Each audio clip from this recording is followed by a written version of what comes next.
It is with great humility that this afternoon I accept my appointment as Deputy Patron of Mahia Football Club.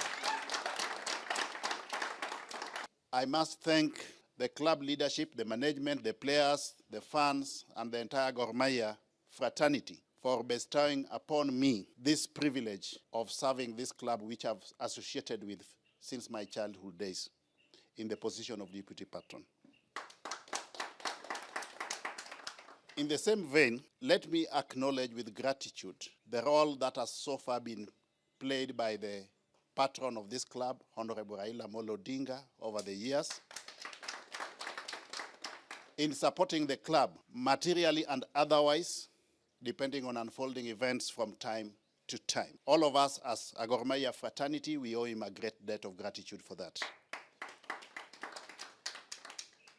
Equally, I must appreciate the tireless efforts, passion, dedication that has hitherto been exhibited by the outgoing Deputy Patron, my friend, former Governor of Homa Bay, Cyprian Otieno Awiti. I'm aware that as much as he has formally stepped down from this position, he will continue remaining available for advice, guidance to the club management and the entire club fraternity on need-by-need basis, as the case may be from time to time. But having said that, and having accepted my appointment to this position of Deputy Patron, may I state from the onset that my primary goal is to bring in fresh impetus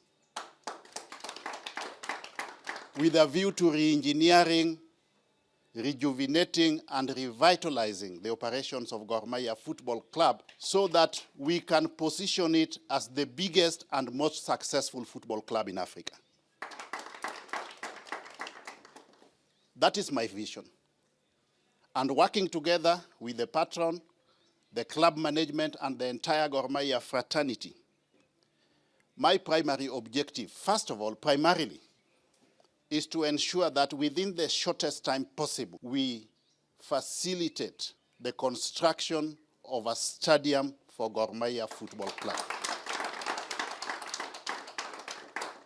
Together with a clubhouse and other attendant facilities, such as houses for the players and technical bench. It is a pity that clubs like Simba and Azam Football Club, which hitherto had been playing second fiddle to Mahia, are today powerhouses in soccer in the region and even have better facilities than we do. We cannot continue like that. We must correct that anomaly. So in the not too distant future, we must acquire a stadium, a clubhouse, together with other social amenities for this club, including but not limited to houses for players. The other area of focus that we need to work together on, good people, in the immediate term, is to ensure that this club has got a professionally run and fully functional secretariat. Under the coordination of the new Secretary General, we want a situation where the club is professionally managed, with the leadership exhibited by the chairman and the vice chairman, but a fully functional secretariat, operational secretariat, where even club members can go and raise issues of concern and also make suggestions as to what needs to be done with a view to strengthening the operations of the club. And then we come to players' welfare. But before even we talk about players' welfare, we come to players' recruitment. We would wish to see a situation where at the end of every year, we bring in quality players. We will do everything that we can to bring in quality players. I would wish to see a situation where we start by recruiting players locally, and if we are to bring players from outside, they have to be players of no mean repute. I would wish to see another Halida Ucho, another Geoffrey Walusimbi, another Jacques Tuisenge, another Medi Kagere, just to mention but a few. And we have the capacity to bring in such players so that we can position Mahia effectively competitively in the marketplace. But coming to players' welfare, it pains me a lot to look at the situation which some of our players face when they get injured. I would wish to work with management to ensure that we have got a medical cover for our playing unit. Yeah? A medical cover for our playing unit, so that as and when they fall sick or get injured, they can get immediate medical attention. And then we need to work on the fan base of the club. We have got so many fans, but we need to turn these fans into members of the club. Within the next 1 year, what stops us, for example, from getting a minimum of 1 million fully registered members of this club so that they can become part and parcel of the running of the club, both in word and in deed. Are we together, good people? But also, we want to see good governance in the club at all levels. And that will mean that we need to put in place policies, systems, and operational procedures. Be it in recruitment, we must have a recruitment policy for players, what guides us in the recruitment of players and other staff. Yeah? We must have policies and operational procedures pertaining to procurement, for example. How do we procure goods and services? We need to have an HR policy, a finance policy. How do we mobilize resources? We must have guidelines. How do we utilize the resources that we get, because resources are scarce?